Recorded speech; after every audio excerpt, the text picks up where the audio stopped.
తెలంగాణలో మహిళా వారోత్సవాలు 2026 జరుగుతుంది. సో దీని ఆస్పెక్ట్స్లో మహిళా శక్తి స్కీమ్ని లాంచ్ చేసి ఉన్నారు. సో దీని కింద బస్సులను దాదాపుగా 553 బస్సులను మహిళల ద్వారా రిలీజ్ చేయడం జరిగింది. సో మహిళలకు బస్సులు కొనుక్కోవడానికి రాష్ట్ర ప్రభుత్వం సహాయం చేసింది. ఆ బస్సులు మహిళల ద్వారా రన్ అవుతూ ఉంటాయి. సో మహిళల ద్వారా రన్ అవుతుంటాయి. ఆ మహిళలు కూడా ఎవరండి?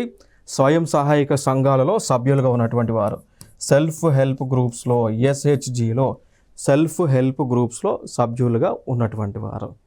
ఓకేనా? సో వాళ్ళకి ఈ బస్సులు అనేటువంటి ఇచ్చారు. సో దాన్ని లాంచ్ చేశారు అండర్ మహిళా శక్తి స్కీమ్ అనమాట. ఎన్ని బస్సులు? 553 బస్సులు. ఇంకా ఫ్యూచర్లో 3000 బస్సులను కూడా లాంచ్ చేస్తారు అట. ఇక్కడ మెయిన్ ఉద్దేశం ఏంటి అంటే, లైక్ ఇప్పటికి మహిళా మండలాల్లో సభ్యులుగా స్వయం సహాయ సంఘాల సభ్యులుగా ఉన్నటువంటి వారు 67 lakhs ఉన్నారు. సో దాన్ని 1 crore పెంచడం. దాంతోపాటు తెలంగాణ రాష్ట్రంలో 1 కోటి మంది మహిళలను కోటీశ్వరులుగా తీర్చిదిద్దేటువంటి కాన్సెప్ట్తోనే వీళ్ళు అడుగులు వేస్తూ ఉన్నారు.